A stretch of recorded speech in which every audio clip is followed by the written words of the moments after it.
Hey everyone, welcome back. Today, we're diving into how to design an interactive button in Figma for 2025.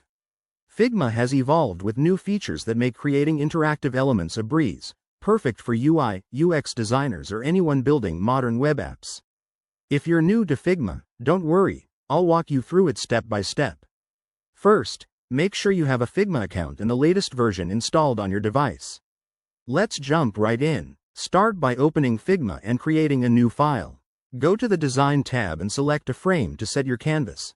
Let's use a standard web size like 1920 by 1080 pixels.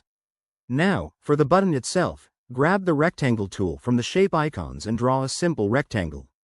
This will be your button's base. Next, let's make it pop. Head over to the Design panel and customize your rectangle's fill color. Try a vibrant blue for a modern 2025 look. Add some effects like a subtle shadow or border to give it depth. Don't forget auto layout. Enable it by selecting your rectangle and toggling the option in the Properties panel. This makes your button responsive and easy to resize. To make it interactive, switch to the Prototype tab. Connect your button to another frame to simulate a click. Maybe link it to a new screen. Use Figma's advanced interactions, like hover effects or animations, which are supercharged in 2025 with smoother transitions.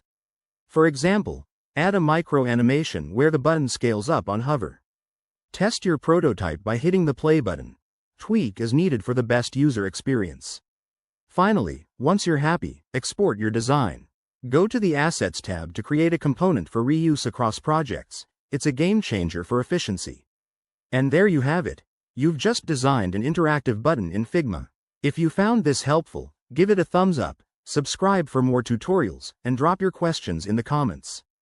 Thanks for watching, and see you next time.